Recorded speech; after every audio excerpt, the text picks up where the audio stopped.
Planejado.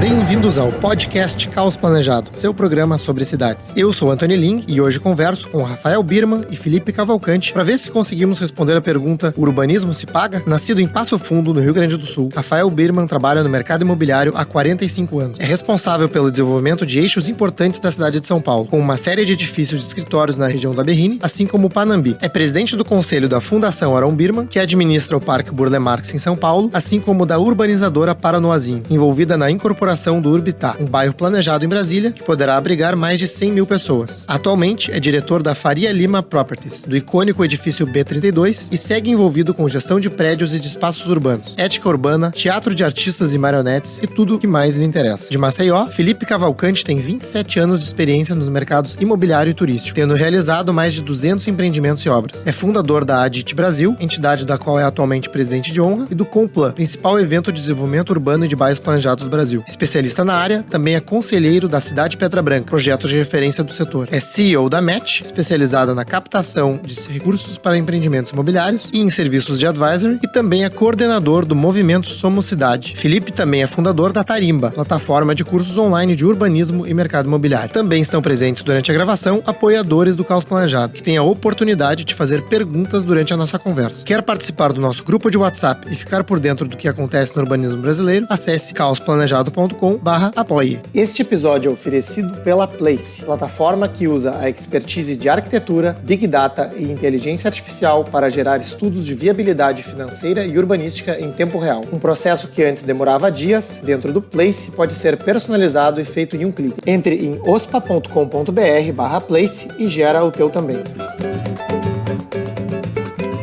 Rafael, Felipe, sejam muito bem-vindos. Grande prazer falar com vocês aqui no episódio. Já conheço vocês há muitos anos, já aprendi muito sobre mercado imobiliário, sobre urbanismo com vocês dois. E o tema de hoje, o urbanismo se paga, veio a partir de um texto que o Rafael escreveu, que a gente publicou no Caos Planejado, em 2019, fazendo esse questionamento. E no artigo, só para contextualizar, o Rafael dava uma provocada naqueles investidores imobiliários que olhavam só para os aspectos financeiros dos empreendimentos, que eu acho que é até um estereótipo do investidor imobiliário, muitas vezes, que acaba esquecendo aspectos urbanísticos. Então, sabendo também que o Felipe tem se envolvido também com várias causas aí urbanísticas, resolvi trazer os dois para a gente fazer um bate-papo sobre isso. E acho que também para quem está ouvindo e não conhece o trabalho de vocês, eu acho que seria legal cada um,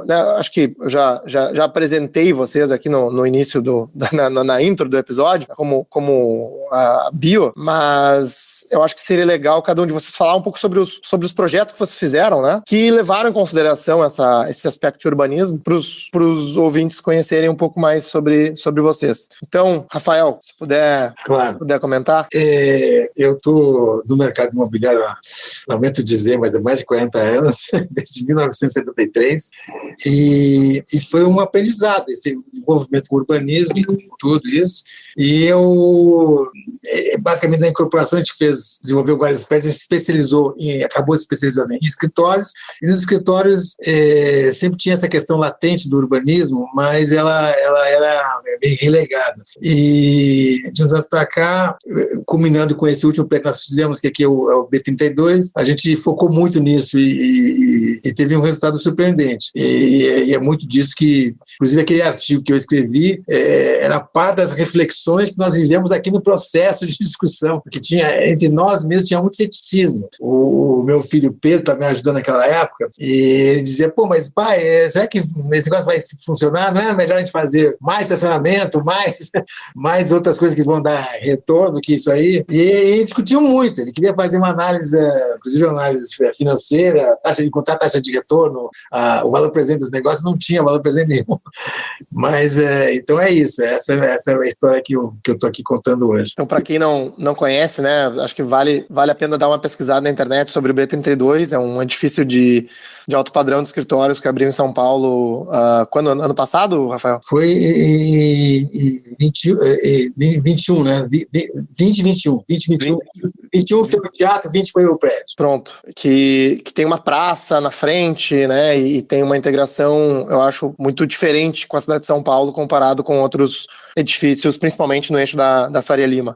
E Felipe, o que tu pode nos contar aí das tuas experiências urbanísticas? Cara, Antônio, em primeiro lugar, graças a você que eu comecei a despertar para o tema, né? Eu acho que muito parecido com o Rafael e com todos os empresários do setor imobiliário, a gente não entende nada de urbanismo, né? A maioria é engenheiro, ninguém ensina urbanismo na faculdade, não ensina nem na faculdade de arquitetura, quanto mais na de engenharia, né? Então, meu primeiro contato que eu tive com isso foi em 2005, quando eu era presidente da Associação para o Desenvolvimento das Empresas do Mercado Imobiliário de Alagoas, a ADEME, onde eu coordenei a participação do setor privado no plano diretor da cidade de Maceió. E confesso que eu não entendia nada. As pessoas falavam sobre a questão de não ter muro, os urbanistas, sobre calçada, a importância da calçada. Eu ouvia aquilo e não conseguia compreender a relevância daquilo, né? Então, assim, eu ia muito mais por bom senso. Mas aí eu fundei uma entidade chamada ADIT. Na ADIT, a gente já há mais de 10 anos que a gente tem divulgado, né? A gente representa o setor de comunidades planejadas, bairros planejados, então todos os grandes empreendimentos brasileiros dessa escala são associados. E eu comecei a fazer muitas visitas técnicas para o exterior, tá? A gente trouxe esse conceito do novo urbanismo, de charrete, de NIMB, tudo isso aí a gente foi trazendo para o Brasil. A gente fez eventos, a gente faz o maior evento de desenvolvimento urbano do Brasil, que é o Complan, reúne todo ano 400 empreendedores do Brasil todo.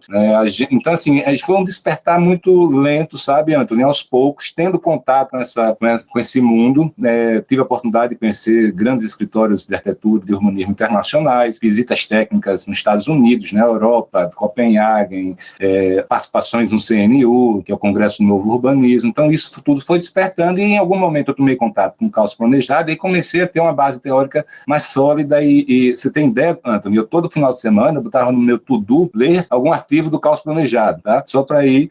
Então, realmente, sem sombra de dúvida, você teve um papel muito importante, tá? Nessa minha trajetória. E, mais recentemente, eu coordeno o movimento Some Cidade, que a gente tem como objetivo trazer para o Brasil as discussões sobre as melhores práticas de urbanismo mundial. E a gente tem produzido muito conteúdo também, tem um podcast. E também eu fundei esse ano, alguns meses atrás, a Tarimba, que é uma plataforma de cursos online, tanto de urbanismo quanto de mercado imobiliário. Então, essa aí foi a minha trajetória, né, ligada com o urbanismo. E te digo, eu fiz mais de 200 obras e nenhuma estava muito preocupada com o conceito de urbanismo, porque eu deixei de atuar no mercado já há uns 6 anos, tá? Então, como eu, existem milhares de empresários no Brasil que só precisam ter o contato, né, com isso, porque faz sentido, né, bom senso, é melhor, e eles estão acostumados a gostar disso quando eles viajam para o exterior, por exemplo. É muito legal o relato, Felipe. Eu não sabia que toda essa tua transformação tinha vindo do caos planejado, e fico super feliz, né? A gente às vezes fica só acompanhando nossas redes sociais e os números aqui de quem nos segue, e a gente não tem, às vezes, né, essa noção prática do impacto que o nosso trabalho pode gerar. Com certeza, deve ter muita gente aí também que foi impactada, viu, cara? Não foi só eu, não, com certeza.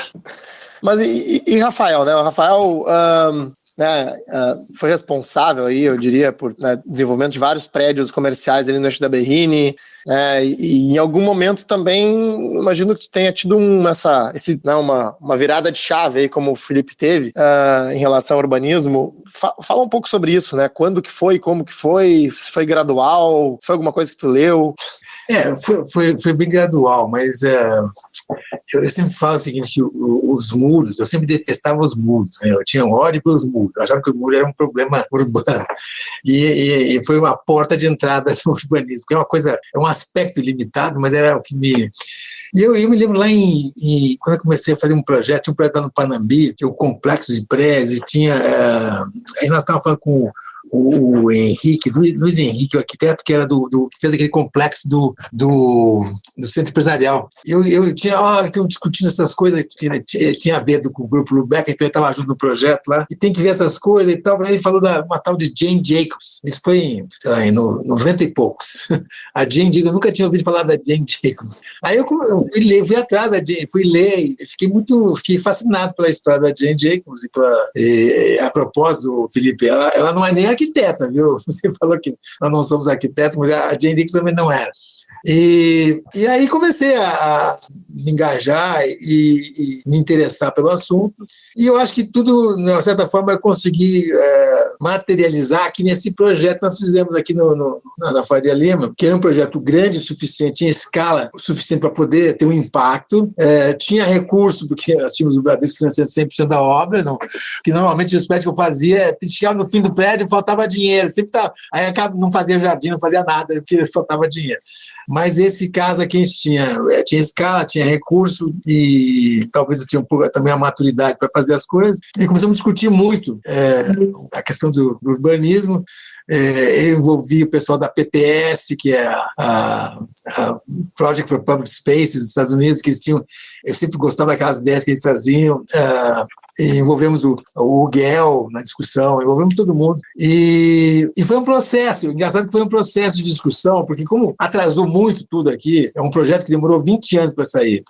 Para você ter uma ideia, nós começamos, o primeiro terreno a gente comprou em 1998, e o prédio só terminou em 20, mais de 20 anos. E como tinha esse prazo, esticava o projeto para aprovar e tudo, a gente continuava discutindo. E eu me propus a discutir, a fazer uma espécie de processo de discussão, revisão dos conceitos nesse projeto. E essa discussão migrou muito para a questão do urbanismo, né? Então, a gente começou a discutir por que tem que ser aberto, qual equipamento tem que ter na praça, como é que tem o desenho de uma praça, tem que ter umas fronteiras, não tem que ter fronteira, tem que ter...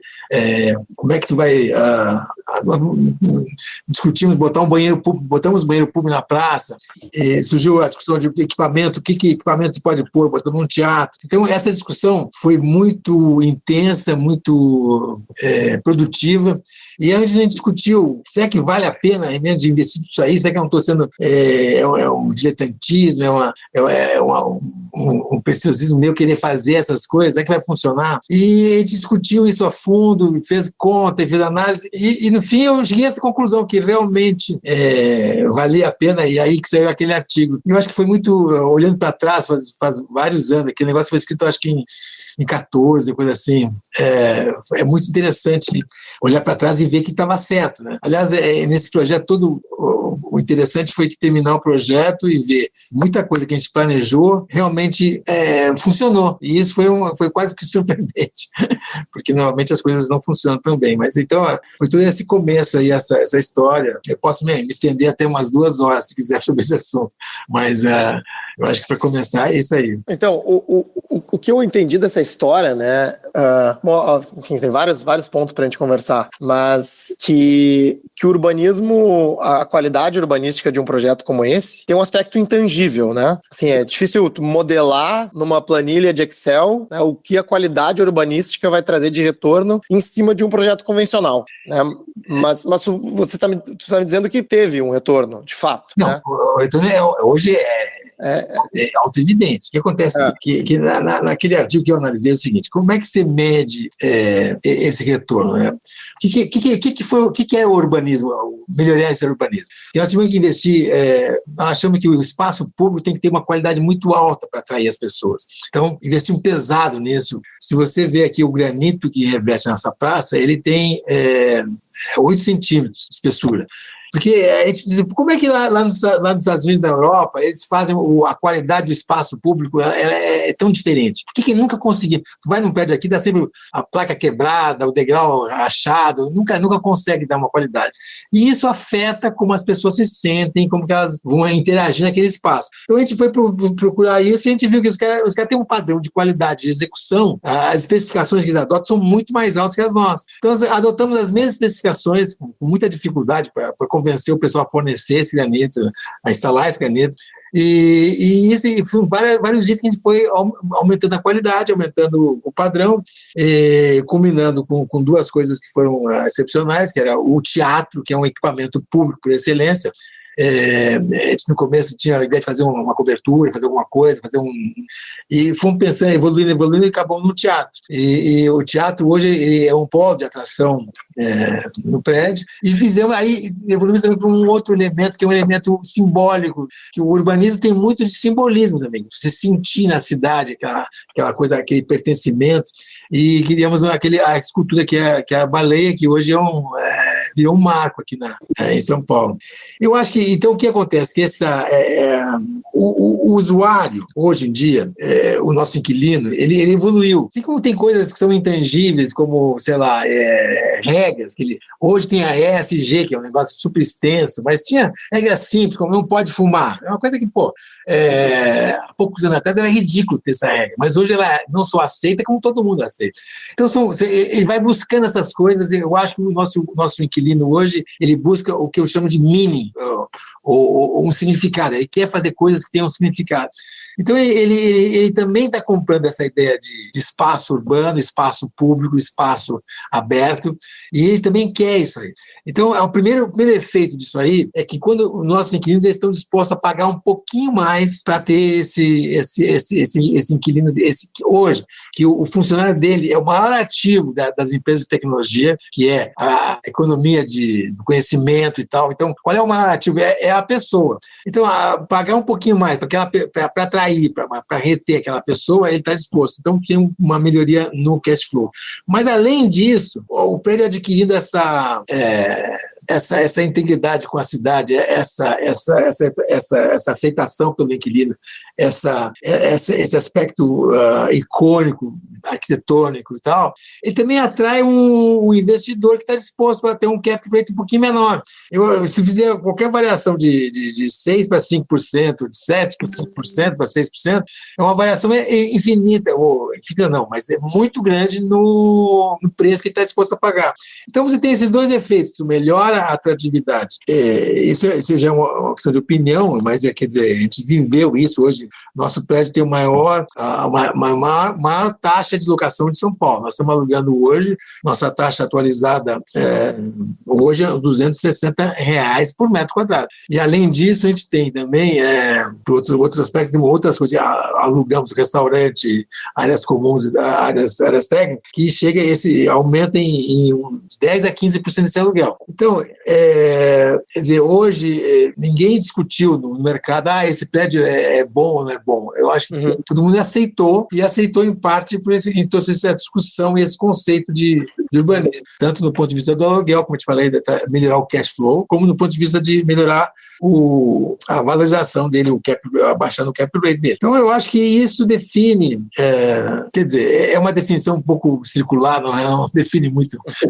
mas ela dá a entender o seguinte: de outra forma, nós vivemos num mundo hoje que as pessoas, que o novo urbanismo, ele deixou de ser uma questão de arquitetos, é uma questão da cidade, é uma questão de todo mundo quer viver numa cidade que você goste. O Felipe falou vamos viajar lá para fora, ver como é que é a cidade. Então, essa volta do urbanismo, da qualidade urbana, hoje as pessoas querem isso. Então, se você fizer um prédio com uma cerca, fechar ele, isolar ele vai ser não atraente, as pessoas não vão querer ficar nele. Então, hoje tem uma evolução que acontece na sociedade toda, que é uma evolução da sociedade, que as pessoas querem ter um espaço de convívio, querem ter um espaço para si e para a cidade. Elas querem ter esse valor de eu participo da minha cidade, eu ajudo a minha cidade, eu faço parte desse contexto. Eu acho que isso está muito impregnado hoje na cabeça das pessoas. E Felipe, né, na tua experiência, tu disse que fez, né, dezenas, mais de uma centena de projetos imobiliários, mas não chegou a executar isso da forma que talvez você gostaria com a sua visão hoje, né? Mas tu tem acompanhado, né, nos projetos, pelo menos de bairros planejados, que quem tem focado mais nesse aspecto urbanístico tem tido retornos melhores ou tem tido, né, uma aceitação melhor? Como é que tu tem observado isso na prática? Na verdade, Anthony, é um sim ou não, tá? Na prática, aqueles que têm conseguido fazer o beabá, né, o dever de casa bem, eles realmente têm tido preços de metro quadrado maior, taxas de ocupação maior, né, vacâncias menores, não só em comercial, em residencial. Você vê um caso como o Parque Una, que deve estar vendendo por R$12.000 o metro quadrado, quando é 7 mil, acredito, lá na cidade de Pelotas, né? E você tem casos como Passeio Primavera, em Floripa, que tem um brinco em que você também tem as maiores taxas de ocupação comercial lá e valores. Então, na verdade, isso é verdade, mas tem outros benefícios além do valor de venda, tá? O primeiro benefício é a imagem da empresa. O Rafael, ele, sem sombra de dúvida, a empresa dele, ao fazer o próximo empreendimento, ele vai com uma imagem positiva na academia, no setor público, entre outros empresários, e uma coisa que é importante, entre os donos de terreno, tá? E que é encantador. Um dono de terreno, eu conheço empresas que fazem bairros planejados, né, que elas hoje estão ganhando as melhores áreas do Brasil, porque o dono de terreno, quando vai lá e vê aquilo que ele fez, ele diz, eu quero isso, é isso que eu quero, tá? E ganhando das maiores empresas do Brasil. O outro fator positivo é a aprovação dos projetos. Na hora que você traz um projeto para aprovação, que é um condomínio clube, um loteamento, um condomínio fechado, a prefeitura, os técnicos, né, todo mundo tem um preconceito, todo mundo acha que isso não é bom para a cidade, etc. Na hora que você traz um empreendimento, seja um empreendimento vertical, que é aberto à cidade, com fachada ativa, uso misto, etc., seja um bairro planejado, ou mesmo um loteamento, que em vez de ter fechado por muros ou grades, ele é fechado, tem lotes comerciais ou residenciais ao redor para ter uma fachada ativa, tá, que tem centralidade. Então, é incrível, Anthony, como os técnicos da prefeitura passam a ser não só defensores, mas fãs do projeto. Eles se sentem assim, como se tivesse uma oportunidade de participar de algo que vai melhorar a cidade dele, que está trazendo tudo do melhor que eles sempre leram nos livros para a cidade dele. Tá? Então, eles passam a torcer até, eles contribuem, eles fazem uma série assim, é outra energia, tá entendendo? Com isso, os prazos de aprovações se reduzem estupidamente, tá? Então, assim, esses são alguns dos fatores positivos, tá? Mas, por exemplo, você tem um fator negativo, que muitas vezes o próprio cliente, tá, e o corretor, ele não consegue entender a diferença de um produto como esse para um produto tradicional, porque todos fazem a mesma propaganda, que é bom para a família, qualidade de vida, tem segurança, tem paisagismo bonito, etc. e tal, tá? O que, na minha percepção, em alguns casos, inclusive, gera uma descrença, né? As pessoas não acreditam muito naquilo, seja pela escala do empreendimento, seja pelo seu inelitismo em relação ao mercado local. Então, por isso que eu falei sim e não, tá? Mas geralmente esses projetos, eles tendem a, assim, se recuperar ou ser positivo quando eles são entregues, a primeira fase, tá? Quando as pessoas vão lá, o corretor, o cliente diz, então é isso, eu entendi, tá? E eu gosto, eu quero isso, tá? E aqueles clientes começam a virar fãs, começam a repercutir, tá? Então, assim, essa tem sido a minha experiência, e apesar de eu não construir mais já há alguns anos, tá? Eu sou advisor e conselheiro de vários empreendimentos desse tipo, tá? O pessoal que quer entrar, o que já está atuando, e eu percebo na prática essa mudança de mentalidade, né? E assim, a gente tem hoje, sabe, Antônio, uma questão crucial, né? Não há como subestimar o impacto dos primeiros projetos, porque agora, quando alguém quiser fazer um empreendimento comercial, mesmo que não consiga fazer de alto luxo, de alto padrão, porque só cabe isso naquele terreno da Faria Lima, mas alguém quiser fazer em Recife, ele vai lá visitar o B32, que bacana isso aqui. Ele vai na Pedra Branca, vai no Parque Una, e já se mostra possível, tanto para empreendedores, especialmente porque são projetos em Palhoça, Santa Catarina e em Pelotas, não estamos falando de São Paulo. Então, tantos empresários dizem, então é possível fazer, quando ele conversa com os empreendedores, tira as dúvidas. Já existe hoje, na Tarimba, Antônio, eu tenho, uns 15 cursos de bairro planejado disponíveis, então a pessoa não vai mais começar do zero, tá? Então, a curva de aprendizagem. E os funcionários públicos, prefeitos, secretários, também visitam esses empreendimentos e dizem, então é isso, e é possível fazer, porque antes era o seguinte, era Copenhague, era Paris, agora não, agora é Palhoça, Pelotas e outros que tem aí, né? Esses são os mais famosos. Então, essa é a minha visão atualmente. Eu concordo muito com o que você está falando, inclusive esse negócio da narrativa ajudou muito a gente. Como a gente tinha uma narrativa, que é uma história, o empreendimento tem uma alma, para assim dizer, a gente podia defender ele com muita tranquilidade. Aqui, eu tive uma grande briga aqui no projeto, uma rua da prefeitura. Não era uma rua, era um resquício de rua. E quando a gente estava no processo para aprovar, saiu um escândalo, vamos vender a rua, o espaço público, vai virar privado, vai privatizar a rua. Aí nós resolvemos fazer um trabalho eu fui visitar todos os interessados, uns 20 prédios vizinhos, umas 10 instituições que tinha, Salve Itaim, Viva, e nós conseguimos convencer todo mundo que era um projeto bom, que era vantajoso. Fizemos até uma audiência pública na subprefeitura aqui de Pinheiros, onde uma pessoa que entrou assim e falou assim, eu sou da prefeitura, eu era contra esse projeto aqui, porque não sei o quê, mas depois que eu vi o projeto, vi o que eles vão fazer, eu sou a favor. Mudou o voto dele. Então, eu acho que essa narrativa hoje, nós estamos num mundo cada dia mais complicado, o envolvimento da sociedade é muito maior, tem os grupos os NIMBYs, os grupos de suporte, os grupos contra isso, então você ter essa narrativa é super importante para qualquer projeto um pouquinho maior, tu tem que ter uma narrativa, não basta tu seguir os parâmetros da lei, porque a lei às vezes é dúbia, então tem que ter uma narrativa. O outro aspecto que o Felipe falou, também tem muita gente que só fala do assunto e não faz, que é uma espécie de greenwashing ou urban washing, faz um marketing ali, eu chamo de cidade, urbano, mas na verdade não está lá. Então isso tem um pouco de desinformação, mas eu acho que é pouca coisa. O efeito é pequeno, o efeito maior eu acho que é positivo, sem dúvida. Bom, passado essa primeira parte aqui do episódio, né, acho que vale esclarecer também para quem está ouvindo que o tema aqui também não é necessariamente assim, como que a gente pode lucrar mais com o projeto imobiliário, né? Mas o ponto é o seguinte, né? E aí a próxima pergunta que eu vou fazer para vocês.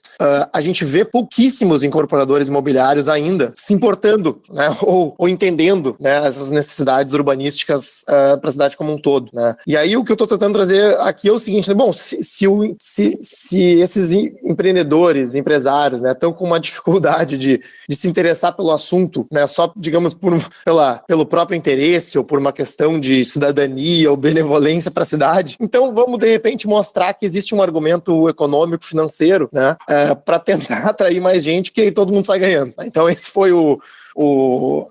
esse foi o meu intuito ao convocar esse tema. E aí a minha pergunta para vocês dois é justamente essa, né? Bom, se tem todos esses benefícios que vocês estão falando, né? Por que ainda são tão poucos? Por que esses poucos demoraram tanto tempo, né? E aí mesmo pela história de vocês, né? Parece quase ser um fato do acaso, né? Tipo, alguém me falou desse livro, né? E aí mudou tudo, né? Enfim.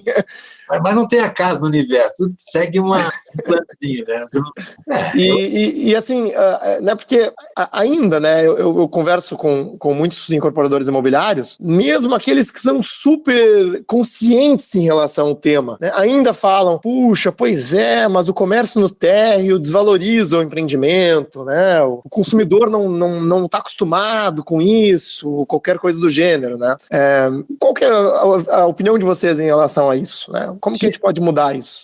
Houve um período assim que se falou muito essa frase, comércio no térreo valoriza, porque nos primeiros prédios que foi na década de 70, por aí, a Gafisa fez muitos prédios comerciais que tinham um comércio no térreo, mas eles vendiam as lojas, e ao vender as lojas, eles perderam o controle, e aí ficou realmente uma coisa horrível. Sem controle, é difícil fazer um negócio funcionar com um nível de qualidade. Mas eu acho que o problema, sei lá, eu até fico meio estranho falar, mas eu acho que falta um envolvimento maior dos nossos incorporadores, às vezes um conhecimento maior. Eu acho que às vezes o cara, nós temos caricaturamente, o cara chega lá para a criança e fala, o que você faz aí? Faz alguma coisa.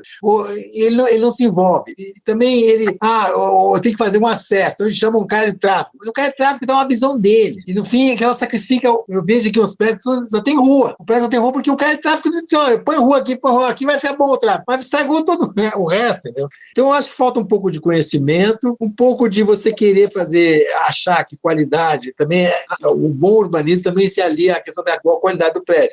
Às vezes, uma qualidade custa um pouco mais cara, mas o bom urbanismo também um pouquinho mais caro, mas eu acho que tudo isso aí, a longo prazo, não tenho dúvida que vale. Tanto é que tem o flight to quality que eles falam, mas é isso que acontece. Você tem um ativo de qualidade com um bom urbanismo, com um bom conceito, com uma boa narrativa, você vai sobreviver a qualquer crise e eu acho que vai acabar alugando e vendendo por um preço maior. Mas eu não tenho nenhuma prova documental, estatística que isso de fato acontece, entendeu? Eu acho que é mais... Antônio, eu tenho algumas opiniões. A primeira é que, primeiro, a legislação não deixa. O culpado aqui não é o empresário, tá? Isso tudo que a gente está fazendo, falando aqui sobre fachada ativa, por exemplo, uma coisa que eu defendo, que é esse fim absurdo do recuo obrigatório, taxa de ocupações mínimas dentro de lotes. Em primeiro lugar, a legislação brasileira passou décadas impedindo esse tipo de coisa. Recentemente, a gente vê alguma liberalização nesse sentido. Então, os empresários não têm experiência com isso, tá? Isso é novo. E o outro ponto é o seguinte, o empresário, como eu falei, a maioria das vezes são engenheiros, ou como eu, que sou administrador, formado em marketing, tá? Ninguém ensina essas coisas, não existe faculdade de incorporação no Brasil. Existe faculdade para fazer cálculo de engenharia, tá? E como eu falei ali, que foi um brincando que não foi brincando, mesmo as faculdades de arquiteturas ou ensinam muito poucas matérias de urbanismo, e as que ensinam com viés de urbanismo modernista, que sempre defende a torre no parque, né, aquele paliteiro, com afastamento, com recuo. Então, acho que até os próprios arquitetos esqueceram um pouco a arte de fazer, vamos fazer prédio de uso misto, tá entendendo? Conversando com vários que eu conheço, tá? Assim, todo mundo faz, mas assim, ninguém tem a prática de fazer, de ter feito dezenas, tá? Fora isso, a gente tem uma questão, Antoninho, vamos dizer que a pessoa que está nos ouvindo, você que está nos ouvindo, você vai ter que gastar 50 milhões num negócio, num prédio, tá? Esse dinheiro é seu, tá? Você vai arriscar ele, você pode perder tudo e você pode quebrar, tá? E aí o mercado diz para você o seguinte, tá vendendo esses últimos 100 prédios dessa maneira, venderam, e o cliente conhece o corretor conhece esse produto e ele quer comprar esse produto, se você fizer vai vender. Agora, você está apaixonado pelo urbanismo, você quer botar fachada ativa, uso misto, o que mais for, tá? Faça. Primeiro, se a legislação deixar, tá? Se você fizer, eu acho que não vai vender não, porque isso aqui ninguém conhece, é diferente, tá entendendo? Eu tenho um caso de um cliente meu, de um bairro planejado, tá ele tá apaixonado, querendo fazer tudo do bom e do melhor, tá? Mas toda cliente, todos os corretores, clientes que ele falou, você não faça. É o know-how do retrovisor, você sabe olhar para trás. Eles olham para os empreendimentos que estão ao redor, condomínio clubes maravilhosos, eles querem aquilo, tá entendendo? Então o cara falou o seguinte, vou botar aqui 60%, 70% do empreendimento comum para eu minimizar o risco e vou fazer uma centralidade aqui aberta, etc e tal, para poder, né, a gente ter o nosso DNA aqui, tá? Então, assim, a gente não pode esquecer também que tá na moda, aquilo que o Rafael falou, tá na moda, então é um negócio, é uma marolinha que daqui a pouco vai virar uma onda e que em décadas vai virar um tsunami, tá? Tudo vai mudar, está na moda agora, isso é hype, tá entendendo? Os acadêmicos estão falando a mesma língua dos incorporadores, a densidade, o adensamento urbano é o maior amigo do meio ambiente e do combate ao aquecimento global, e para ter a densidade também, a gente tem que ter voltar a construir cidades como foram feitas por todos os milênios aí. Então, assim, eu acho que é uma coisa que veio para ficar, que infelizmente muitos acadêmicos escrevem, teorizam, escrevem livros e artigos sobre isso, dão aulas sobre isso, mas na hora que vê um prédio subindo, eles esquecem, eles são tão contra, porque eu falei da academia, da faculdade ensinando o urbanismo modernista. Eu não falei que ela é totalmente contra o que acontece no mundo real, sobre como as coisas funcionam no mundo real, tem esse ojeriza a mercado, eles acham que incorporadores são os grandes gênios do mal, quando na verdade eles não são o mercado é quem compra. As pessoas estão dizendo, eu quero comprar neste local esse tipo de produto. Alguém está indo lá e está ofertando, tá entendendo? Então, assim, eu acho também que um grande problema que a gente tem hoje na academia é que ela está muito arraigada a preconceitos e conceitos ultrapassados, tá? E também não está ensinando arquitetos, quiçá a empresários. Tem falado. Ô, Anthony, desculpe, só para terminar, tem uma coisa que funciona, tá? Que é o que eu tenho feito na DIT há 10 anos, tá? Eu entendi, em algum momento, que você não consegue mudar a visão de uma pessoa que está com 60 anos de idade, que a vida inteira pregou determinado tipo de urbanismo. Tá? Ela é muito mais difícil, ainda mais se ela tem um viés ideológico forte. O que é que a gente começou a fazer? Vamos mudar a cabeça da nossa turma, tá? Então, o que é que a gente fez? A gente criou o Complan e fez as visitas técnicas. Anthony, quando você fala para a sua turma, eles estão assim, de peito aberto, eles estão abertos a ouvir a mudança. Então, se eu vou, o Rafael Birman, um ícone do mercado imobiliário imobiliário brasileiro, né? O homem que mais construiu o prédio corporativo em São Paulo, tá? Um Felipe Cavalcante ou qualquer pessoa vai para um palco de um evento, para um podcast ou para qualquer ambiente e diz para os empresários: isso aqui é lucrativo, isso aqui é bom, deu certo para mim, além de ser apaixonante, tá? As pessoas vão lá e fazem. Eu tive vários casos de pessoas que foram para um evento nosso com um projeto tradicional e no outro ano voltou com ele todo refeito, tá? Ou uma missão técnica. Então, mas isso não funciona no contrário. Se um acadêmico, um técnico da prefeitura fala para o empresário que tem que ser daquele jeito, ele está ouvindo assim, armado. E vice-versa. Se o empresário fala para o técnico ou para o acadêmico que algo funciona dessa maneira, eles não escutam. Então, assim, em vez de eu estar querendo quebrar essa barreira, a gente resolveu lá mudar pelo menos a cabeça da nossa turma. Infelizmente, isso está acontecendo. Agora, esqueça isso acontecer rápido. Só acontece rápido se for imposto pela legislação e pelo poder público, que é o que começou a acontecer em alguns locais na Prefeitura de São Paulo. Não, eu gostei muito da tua colocação, Felipe. Eu concordo com essa questão dos interlocutores estarem armados em relação aos argumentos, e com muita batalha a gente tenta quebrar essa barreira no Caos Planejado, gerando um conteúdo, digamos assim, que consegue abranger em uma linguagem comum, né, em benefício da cidade e não de um grupo específico. Além disso, Antônio, você é isentão, né? Você não toma partido. Você realmente tenta pairar acima de qualquer briga, né? Felizmente, eu não estou na academia, não sou incorporador e não estou na prefeitura também, então tenho liberdade para falar o que eu quiser. Mas, enfim, acho que um ponto que tu colocou aí, Felipe, é essa questão, digamos assim, de uma inércia de mercado, né? Que é forte, né? É olhar no retrovisor, de fazer o que sempre fez, né? E uma pergunta que eu ia fazer, que tu também levantou, é em relação aos corretores, né? Porque eu vejo muitos incorporadores falarem sobre essa questão dos corretores, que eu acho que, assim, é super pouco falado, digamos assim, no meio do urbanismo, né, no meio da prefeitura, de como que um corretor ou um grupo de corretores define um produto imobiliário, né, e o quanto que vocês acham que os corretores têm, digamos assim, força, né, de persuasão na incorporação imobiliária para definir os produtos. E sei lá, se de repente um caminho é a gente começar a ensinar os corretores, né? Eu acho que o corretor é muito forte, porque ele fala: isso não vai vender. Isso é como falou o Felipe: tu botou teu capital lá, tu fica todo borrado, né? Se não vai vender, é um fracasso total. Eu acho que o corretor só sabe o que vendeu no ano passado, ele não sabe o que vai vender no ano que vem. E eu acho que isso vai mudar você com pequenos passos, que você faz um projeto com essas mudanças, aí ele está pronto, ele vai ver e ele vai passo a passo evoluindo, ele vai ter que evoluir junto. Ele representa, em tese, ele é o mercado, corretor, porque ele é o cara que fala com o comprador, mas ele só vai aprender vendo, você não vai conseguir educar ele na teoria das coisas. Aliás, até uma história interessante aqui, porque no meio do nosso processo aqui nós tivemos um litígio, uma arbitragem, um grupo de sócios brigando comigo, que dizia que eu estava fazendo um projeto um diletante, que eu queria fazer urbanismo porque queria, e eu fui julgado, e o árbitro deu que realmente eu estava errado, que o projeto, isso foi antes para ele ficar pronto, não? Uns 2, 3 anos antes, ele estava tudo errado, que era tudo como é que ele falou, que era um delírio urbanístico, assim. Um pouco, esse negócio de idiota, falou uma opção de o árbitro, um advogado, como é que o cara se mete a falar do que não entende? E, infelizmente, todo esse julgamento foi feito antes do prédio ficar pronto. Depois do prédio ficar pronto, essas pessoas que estavam litigando contra nós, vieram visitar e falaram: que prédio maravilhoso, que maravilha, esse vale mais de qualquer outro prédio no Brasil, entendeu? Então, você convencer as pessoas que isso é alguma coisa, investir em urbanismo é uma coisa que vale a pena, que não é uma discussão só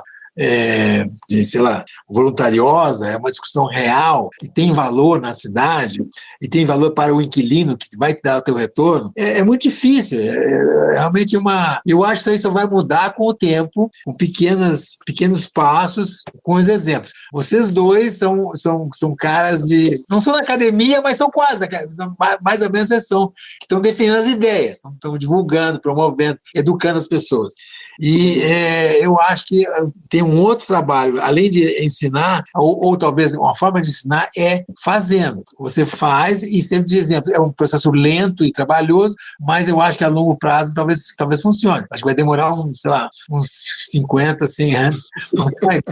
As ideias da Jane Jacobs, é engraçado, ela terminou o livro dela em 62, uma coisa assim. E no ano que terminou Brasília. Nós estamos vivendo ideias completamente diferentes e mesmo no mundo, não só aqui no Brasil, mas no mundo inteiro, somente a partir de 90, 2000, que as ideias do urbanismo da Jacobs, que é aquela visão mais humana, então começaram a vingar, porque realmente demorou muito tempo para essas ideias se estabelecerem, né? Então eu acho que vai ter muito exemplo, muito processo, muito lento. Ô, Antônio, deixa eu dar minha visão. Em primeiro lugar é o seguinte, tem que dar tempo ao tempo. Tá? Não, infelizmente, com o corretor e com o mercado comprador final, não vai funcionar só a ideia. Tá? E a gente vê isso na prática. Né? Quando a gente lança um bairro planejado, um empreendimento muito diferente, a chance é muito maior de dar errado e vender menos no início, até aquele mercado entender. Tá? Então, assim, eles vão ter que ver para crer. Tá? Por exemplo, tanto o comprador, quanto o corretor, quanto o comprador, que é o mercado. E o Rafael foi muito feliz quando ele disse o seguinte, o corretor ele nada mais é do que uma anteninha do mercado. O incorporador, né, lembre que ele é um empresário, é uma pessoa normal que está disposto a correr um risco enorme. Cada novo empreendimento dele, Antônio, pode quebrar ele, cada novo. Então, o incorporador, o que é que ele faz? Através de pesquisas, através de olhar a concorrência, oferta, demanda, através dos corretores e através do contato dele com o mercado, com os clientes finais, ele está o tempo todo tentando avaliar que produto vende, que produto as pessoas estão precisando, que não está disponível e ofertado no mercado, tá? Por qual preço as pessoas comprariam ele, tá? E em que escala, em qual tamanho, tá? Então, assim, é isso, o trabalho dele é esse. E como o Rafael falou, todo mundo só conhece o que conhece. Se você me pedir, Antônio, para dar uma opinião sobre física quântica, eu não vou dar, Antônio, eu sou inseguro, tá entendendo? Qualquer pessoa que não conhece algo tem insegurança sobre aquilo, em qualquer ramo da atividade, isso é inerente ao ser humano. Então, não peça a corretor, a empresário, a funcionário público, a acadêmico, que diga o seguinte, olha, compra isso aqui ou vamos fazer isso que é bom, até ele ver. Aí, assim, a gente tem que fazer, dar tempo ao tempo. Na minha opinião, isso é coisa de uma geração, de 25 anos, para essas ideias começarem realmente a tomar um volume maior. Não vamos falar em 5 anos, não acontece nada em 5 anos, vai ter mais gente fazendo. Mas a cada vez que você consiga enxergar mais casos de sucesso prático e na sua cidade corretor, então é aquilo que ele está falando e vendeu bem, tá? Então, aí vai rolar, tá? Então, assim, isso é um ponto. O outro ponto é o seguinte, o que é que as empresas estão fazendo para que isso aconteça mais rápido? Porque as empresas não podem esperar 25 anos, elas têm que vender aquele empreendimento dela, tá? E as pessoas não só não conhecem, como desconfiam daquele empreendimento. Estão chamando... Você sabe, Antônio, qual é a diferença do visionário para o maluco? Não. Vendeu. O visionário vendeu. Teve sucesso ou não? O Rafael hoje está sendo chamado de visionário por todo mundo no Brasil. Mas os sócios dele chamavam ele de maluco. Foi no mercado, Felipe. Foi maluco todo mundo. 20 anos, assim, né, Rafael? Por 20 anos que era maluco. Se tivesse dado errado e as chances eram altas, o Rafael hoje estava todo mundo dizendo, aquele maluco, eu não disse a ele que não ia dar certo, tá? Como deu certo, todo mundo disse, era um visionário. Mas os empresários, eles querem evitar ser malucos, tá? E não querem quebrar. Então, o que é que eles estão fazendo? Alguns casos concretos. Por exemplo, o Viva Parque, que é um belíssimo bairro planejado com um projeto do Jaime Lerner em Porto Belo, lá em Santa Catarina. Ele pegou todos os corretores dele, levou centenas de corretores da região lá do litoral catarinense para visitar a cidade de Pedra Branca, que apesar de ser do mesmo estado, são mundos distintos e ninguém conhecia. Então, toda vez que ele levava um corretor lá e a pessoa dizia, então é isso? Pô, entendi. Porque é um bairro aberto, tá entendendo? Com aqueles conceitos de urbanismo que ninguém nunca tinha tido contato.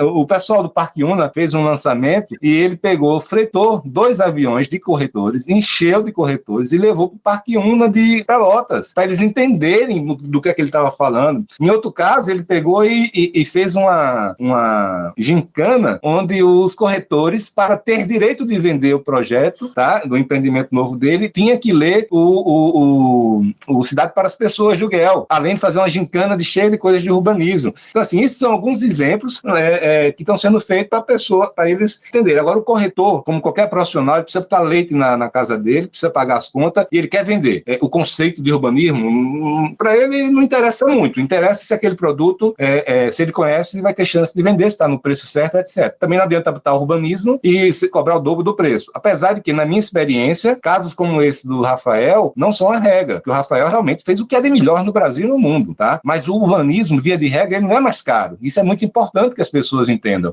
É só desenho urbano, tá? É o tipo de calçada que é feito, é o tipo de fachada, é o tipo de uso. Então, assim, além de ser mais lucrativo, ele não é mais caro. É verdade, totalmente verdade. São pequenos conceitos, pequenas ideias. Eu vejo muito coisas simples como, às vezes o cara põe muitos prédios, ele se preocupou tanto com o viário que ele esqueceu completamente das pessoas. Então ele não tem... só tem rua ali.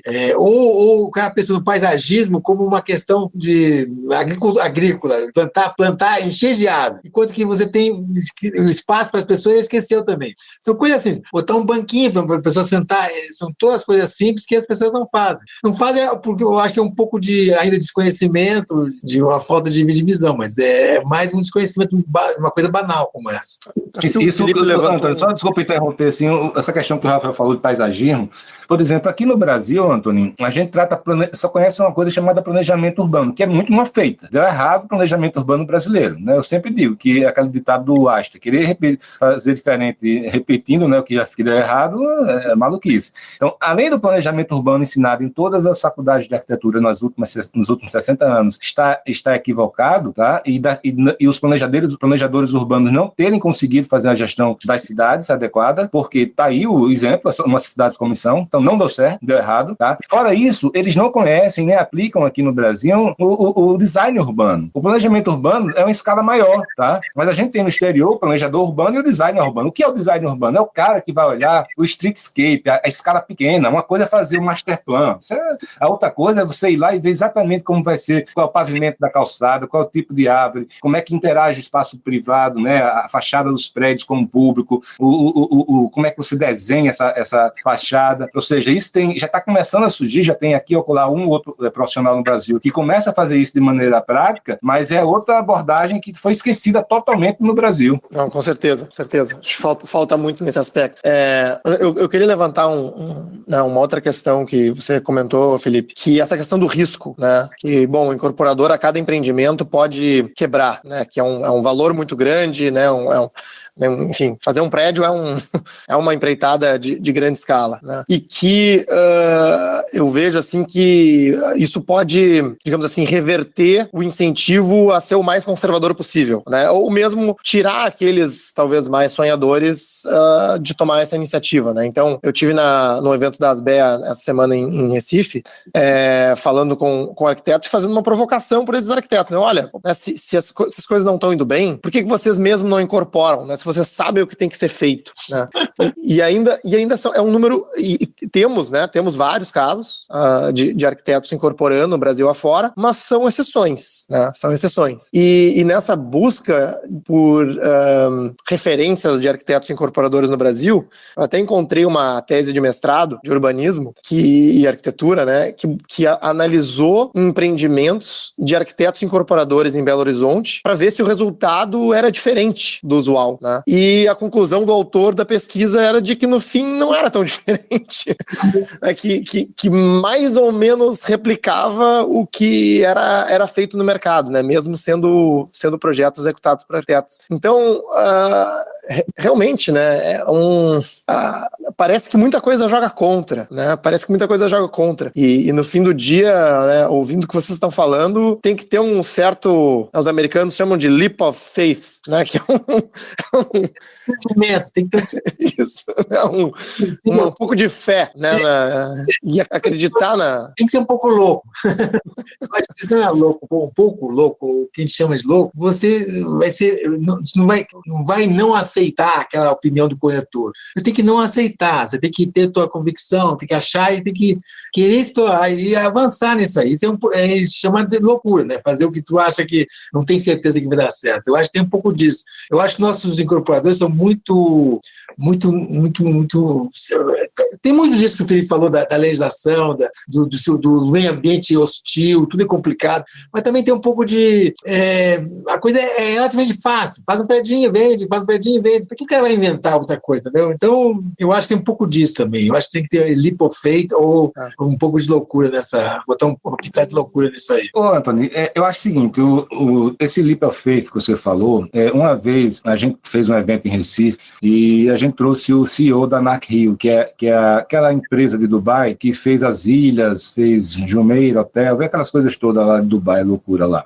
E ele falou, Felipe, o empreendedor, o incorporador, ele é o coração de tudo, ele é o sol da galáxia do mercado imobiliário, tá? Tudo gira ao redor dele, nada acontece sem incorporador. É ele que contrata o arquiteto, ele toma um risco, ele contrata o financiamento, ele é que vende, ele faz a contabilidade, ele aprova, ou seja, tudo é ele. Então não existe isso. E o incorporador tem que ter a visão, tá? A gente não teria feito nada daquilo se fosse ouvir as opiniões dos consultores, né? Porque todos eles eram contra, tá? Mais uma vez, a pessoa não entende, só olha o passado, só olha o que conhece. E é arriscado. De vez em quando o incorporador tem sim que tomar risco. Mas qual é o problema? O risco é muito grande. E nem todo mundo tem um fundo soberano por trás, nem Abu Dhabi do lado para socorrer quando você quebrar, tá? Então, e eles tiveram esse problema lá. Então, o que é que eu percebo? Duas razões pelas quais os projetos dos arquitetos incorporadores são iguais às dos incorporadores tradicionais. O primeiro é que são esses mesmos arquitetos que fazem os projetos para os incorporadores, tá? Então, assim, porque é isso que eles sabem fazer. Como eu falei, fazer projetos de bom urbanismo é uma arte esquecida no Brasil, tá? Em segundo lugar, se ele se torna incorporador, ele tem que vender para o mesmo mercado que compra do outro, e só conhece aquilo, tá? E além de que tem um terceiro fator, que ele segue uma legislação. Ninguém vai fazer o que o Rafael fez, de passar 10, 15 anos brigando com a prefeitura para poder melhorar o projeto dele e dar um presente para a cidade. O cara vai fazer do meu jeitinho lá, tá entendendo? Por que eu vou brigar? Então, até porque a maior parte dos empreendimentos não tem isso. O outro ponto em todas as atividades humanas, existem os conservadores, aquela curva da inovação, né? Os doidinhos que vão na frente, os Rafael Birman, o Valério Gomes da Pedra Branca, tem os early adopters, que no setor de urbanismo a gente vai começar a ver agora, tá? E daqui a pouco começa a ter uma maioria que começa a chegar, depois a maioria atrasada. É isso, acontece a mesma coisa. Precisa ter o doido que vai na frente e faz, e dá certo, para os outros começarem a vir atrás. Eu lembro que eu tinha um sócio que ele dizia o seguinte, em relação à tecnologia construtiva: Felipe, eu nunca vou inovar na tecnologia construtiva. Eu tenho muito em jogo para perder. Uma fachada de um prédio cai.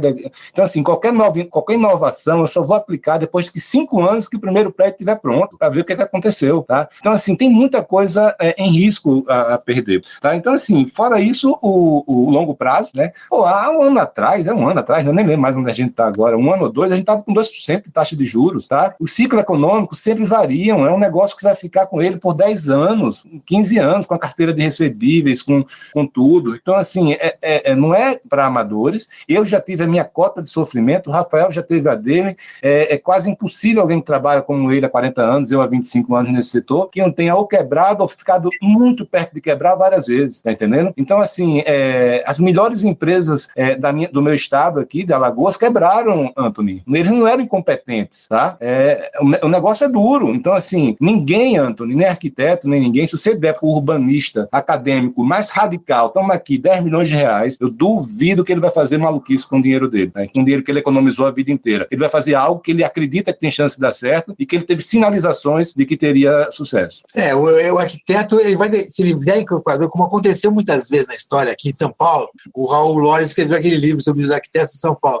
Eles todos deixaram de ser arquitetos e viraram incorporadores, na verdade é isso. Eles tinham formação acadêmica como arquitetos, mas não estavam mais fazendo projeto para terceiros. Então, eu acho que botar um arquiteto como arquiteto não funciona muito, não dá muito certo. Ele tem que deixar de ser arquiteto e ser incorporador, para poder assumir esses riscos e fazer essas coisas,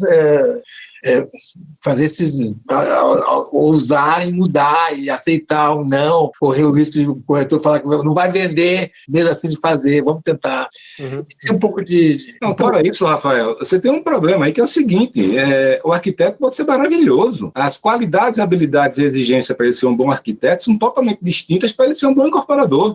De lidar com o risco, com a gestão, com contabilidade, com funding, tá entendendo? Aprovação de prefeitura em meio ambiente, é outro bicho. Então, assim, não é só dizer aquele dá mais dinheiro, você tem estofo para estar lá? A pergunta é a seguinte, então, se não é o conhecimento técnico, em tese que um arquiteto teria sobre urbanismo, o que faz, se a gente não consegue demonstrar concretamente como é que dá lucro esse negócio, como é que a gente faz a cidade caminhar nessa direção? Só Tem sabe qual é a resposta mais fácil, mais rápida? É o plano diretor de São Paulo. Porque o que acontece? Se o plano diretor de São Paulo sinaliza numa direção, ele vai passar os próximos 10 anos sendo copiado em todo o Brasil. Copiar, colar. É assim que funciona, tá? Pode fazer uma redação de texto diferente. Então, na hora que você tiver um plano diretor de São Paulo que sinalize nessas direções, todo o resto do Brasil vai vir. É assim na prática. É o que já está acontecendo, né? Eu acho que muitas construções ao longo dos eixos de transporte em São Paulo estão surgindo com comércio no térreo pelos incentivos do plano, né? E aí isso para mim tem um lado positivo e um lado negativo, eu vou dizer, né? Porque assim, um lado positivo é que muitos desses vão dar certo, as pessoas vão gostar do produto, vão ver que morar em cima de uma loja não tem absolutamente problema nenhum e que é muito mais prático e muito mais seguro do que morar com um muro, né? Por outro lado, né, a minha interpretação desse plano é que ele foi agressivo no incentivo à forma, né? Então assim, o incorporador lá botou o comércio no térreo e fez a torre do jeito que tinha que ser porque ele ganhava uma série de benefícios, né, de potencial construtivo, etc. E eventualmente algumas dessas lojas vão ficar vazias, estão sendo feitos talvez em um contexto urbano, né? Ou de forma que não vai funcionar, né? E o meu medo, né, é que esse tipo de exemplo sirva para justamente argumentar contra, né? Pô, São Paulo fez e olha aquele monte de loja vazia, né? Então esse é meu único medo, né? É uma coisa que acho que ainda está ongoing, né? Acho que a gente está vendo os primeiros projetos sendo inaugurados esse ano, eu diria, né? E a gente está aí no meio de uma situação complicada, não só para a economia, mas também para o varejo. Então, assim, o meu desejo é que todas essas lojas aí sejam ocupadas, né? E que se tornem realmente um bom exemplo Brasil afora. Mas eu acho que a somatória do resultado vai ser positivo, porque senão o negócio não... Sim. Eu acho que tem uma certa agressividade, a loja não dá para botar em qualquer lugar, né? Qualquer lugar pode botar uma faixa ativa. Mas eu acho que deve dar um efeito mais positivo. Eu acho que sim. Mas, Antônio, eu não conheço tão bem a situação de São Paulo como o Rafael e até você mesmo, né, que tem muito contato. Mas do que eu conheço, o que é que eu acho? Em primeiro lugar, eu não vou falar de São Paulo, sabe, Antônio? Eu vou falar o seguinte, do zoneamento. Subir um pouco a discussão. Você acreditar que um planejador urbano, um grupo de planejador urbano, vai saber quantificar a quantidade de lojas, de que tamanho, quais locais, quando, tá? Ou de apartamentos, onde as pessoas querem morar, tá? Isso é, no mínimo, ingenuidade, tá entendendo? Então, assim, a questão é sobre o próprio zoneamento. Mais uma vez, o que nos deixou as cidades, o que legou a cidade do jeito que está hoje, foram os planejadores urbanos, planos diretores dos últimos 60, 70 anos, a partir de 72, principalmente aí em São Paulo, tá? Eles sempre erraram. E eles vão sempre errar, porque mesmo que se fosse eu, você e Rafael escrevendo, a gente ia errar, Antony. Porque ninguém sabe onde milhões de pessoas vão querer morar. Então, assim, a minha tese, e o que a gente vê cada vez mais, em primeiro lugar, acabar com o zoneamento de uso. Maluquice isso, né? Que veio lá do modernismo, você que ensinou isso para mim, né, através dos seus textos, e depois comecei a me aprofundar. Então, assim, você tem que se focar muito mais no tipo de precaução, né, indesejada que você quer evitar, qual é o grau de poluição, de barulho. A minha esposa, Antony, ela faz cintas de couros artesanais aqui no nosso apartamento, tá? Ela vem pro Brasil todo, ela costura, ela corta o couro, faz o design, tá? Não incomoda ninguém, mas a gente teve que alugar uma sala para ela poder abrir a empresa dela, porque não pode ter atividade industrial no nosso apartamento. Isso não existe no dia de hoje, tá entendendo? Então, assim, e como você sempre advoga Japão também, né? Aquele modelo, o zoneamento nacional, com um zoneamento hierárquico, né? Onde você, se quiser construir uma casa do lado de uma fábrica, o terreno é mais barato, perto do seu trabalho, qual é o problema? A decisão é sua, tá? E as pessoas acham que ainda hoje a gente está morando em Birmingham, né? Em 1880, que as indústrias são poluentes, uma loucura. Então, assim, primeiro a questão é que não há como, você tem que deixar o mercado. Qual é o único objetivo dos planos diretores até hoje, Antony? Evitar que as pessoas morem onde elas querem morar. Os planos diretores têm sido feitos para não deixar adensar os melhores lugares da cidade. Isso não faz sentido. Na minha cidade, Antony, em Maceió, quando no plano diretor 2005, eles abaixaram, né, o coeficiente de aproveitamento na região nobre da cidade, onde todo mundo queria morar, tem serviços, tem tudo, e eles botaram prédios de 40 andares na zona rural da cidade, que obviamente nunca foi feito nada. É uma total desconexão como funciona no mundo real, a lei da oferta e da demanda. Então, o próprio mercado, quando fala mercado, não é empresário não, porque o empresário está apenas vendendo para quem quer morar. Então, se o plano diretor e o zoneamento simplesmente saísse do caminho da sociedade, né, já seria um grande passo bem dado. Agora, eu acho o seguinte, tem que haver algum tipo de incentivo. Se errou na mão, se acertou, eu não conheço a situação das lojas, tá? Mas se a loja nos corredores de transporte, a tendência é que não sofra tanto. Agora, o que eu acho que vai sofrer muito são os apartamentos pequenos, que eles induziram demais lá, e vai dar problema, certamente, tá? Mas é assim que eu vejo. É isso aí. Muito legal o depoimento, Felipe. Eu queria, antes de passar para as considerações finais de vocês, né, já que eu fiz a provocação aqui dos arquitetos incorporadores, e eu imagino que deva ter aí um grupo grande de arquitetos ouvindo o episódio, eu vou citar alguns nomes aqui para o pessoal pesquisar depois, né? Então, aqui em Porto Alegre, a gente tem a Stemer Rodrigues e a Smart, que foram fundadas ambas por arquitetos. Em São Paulo, tem a MOS, MOS, né, que também foi cofundada por um arquiteto amigo meu, o Manuel Maia. A Soma Uma, que está fazendo retrofits em São Paulo, também 2 arquitetos. A Casa Mirador, em Belo Horizonte, também fundada por um arquiteto, né, o Leon Missior. A Ideias Arvos, né, que é super conhecida aí, eu acho que o Otávio talvez seja o nome mais conhecido, mas foi cofundada, né, pelo Felipe Carvalho, que é também arquiteto. O Laurent Trost, um arquiteto de Manaus, começando a fazer alguns empreendimentos muito interessantes. E em Recife, que eu conheci recentemente, acho que não tem nenhum lançamento ainda, a incorporadora Halt, do arquiteto Thiago Monteiro. Então, assim, eu vejo, assim, nesse grupo de pessoas, além de vocês, né, além de outros exemplos que vocês já citaram aqui, um grupo de pessoas que talvez acredite, né, em algo diferente e que esteja aí fazendo o leap of faith, né, para de pouquinho em pouquinho a gente fazer a cidade um lugar melhor, né? Eu acredito muito, assim, nessa evolução gradual, né? A gente não vai ver uma mudança de noite pro dia. Mas, enfim, era isso. Adorei conversar com vocês, Felipe, Rafael, e passo para as considerações finais de vocês. Bom, eu falo primeiro, o Felipe, quando ele fala mais, ele vai falar depois. eu acredito muito nessa evolução que hoje nós temos. O mundo está com essas evoluções muito díspares, vai estar indo para um lado, está indo para o outro, mas eu acho que essa mudança do urbanismo mais humano, essa busca de um espaço público aberto e agradável, eu acho que ela é uma questão, toda essa questão das cidades, que é o transporte, tem muita coisa que está mudando, e eu acredito que ela está mudando na direção certa. Eu acho que o processo de implementação, de colocação dessas coisas, como as cidades obviamente são entidades massivas, qualquer mudança de direção vai demorar anos, os prédios velhos, prédios novos. Então, eu acho que essa mudança, essa busca, essa aceitação, essas ideias, é muito forte. Eu sinto isso que no mundo inteiro eu vejo essa mudança todo dia. Aqui em São Paulo a gente vê a mudança. A Paulista era uma rua árida, seca, está cheia de coisas acontecendo lá, e eu acho que é parte dessa mudança também. Então, eu sou muito otimista, acho que as pessoas vão paulatinamente começar a buscar mais isso, e acho que vai dar, a longo prazo, eu acho que nós vamos ter cidades melhores. Eu acho que elas paulatinamente, lentamente vão se transformar em cidades melhores. É o que nosso lema aqui do prédio, inclusive, é esse: uma cidade melhor. Antônio, a minha esposa me chama de Poliana, né? Eu sou otimista em tudo. Eu não consigo ver nada qualquer coisa, até desgraça que acontece comigo, eu sempre tento ver. Não, é natural em mim, vejo o lado positivo. Dito isso, eu sou um ingênuo, né? Eu acredito que ingênuo não, desculpa, eu tenho uma visão muito forte, né? A minha visão é de que daqui a 100 anos, aquele pêndulo que a gente começou a ver há 100 anos atrás mudar, que era contra a cidade, que era o modernismo, a favor do automóvel, falta de adensamento, tudo isso vai ter mudado, tá?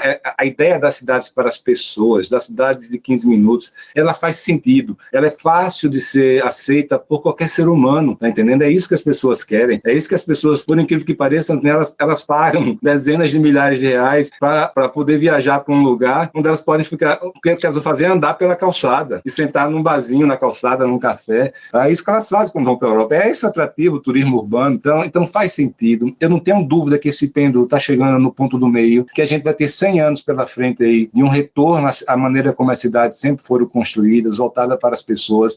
Eu não vejo um futuro onde a gente vai ter cidades distópicas, né, com carros voadores. O que eu vejo é um futuro também sem poluição, sem congestão. O que eu vejo são cidades que são paraísos para os pedestres, né, que o carro não vai ser mais prioridade, transporte público vai ser bom, tá? A bicicleta. Então, eu acho que essa recuperação do espaço público para as pessoas, que você sabe que está acontecendo em vários lugares do mundo de maneira forte, tá? Daqui a pouco vai chegar no Brasil também. Então, é essa maneira que eu vejo, tá? Que o mundo vai estar daqui a 50, 100 anos.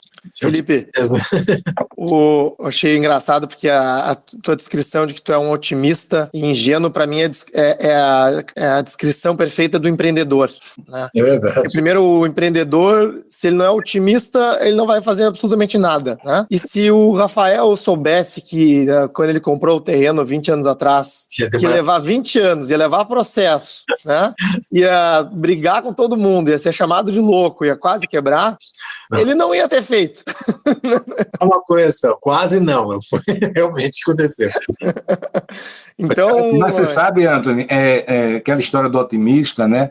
A gente só consegue superar os obstáculos do dia a dia se tiver fé no futuro. E fé no futuro é otimismo, tá entendendo? Então, quanto a isso, não há como ser um empreendedor sem ser otimista por conta disso. Você simplesmente não consegue superar os problemas do dia a dia, né? E sempre vai sair mais caro e demorar mais do que você imaginou. É uma regra.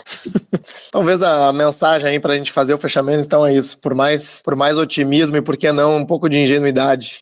É isso aí. É o famoso não sabendo que era impossível, foi lá e fez. É isso aí. Obrigado, Felipe, Rafael, um prazer conversar com vocês e que tenhamos mais sucesso aí nesse caminho por cidades melhores. Obrigado a você. Obrigado, Anthony. Grande abraço. Felipe, um abraço. Nesse episódio, conversamos com Rafael Birman e Felipe Cavalcante. Se você gostou desse episódio e quer ficar por dentro do que acontece no urbanismo brasileiro, apoie nosso projeto e participe do nosso grupo de WhatsApp. Acesse caosplanejado.com/apoie. A nossa edição de som é feita pelo Cristiano Botafogo. Obrigado por ouvir o podcast Caos Planejado e espero vocês no próximo episódio. Este episódio é oferecido pela Place, plataforma que usa a expertise de arquitetura, Big Data e inteligência artificial para gerar estudos de viabilidade financeira e urbanística em tempo real. Um processo que antes demorava dias, dentro do Place, pode ser personalizado e feito em um clique. Entre em ospa.com.br/place e gera o teu também.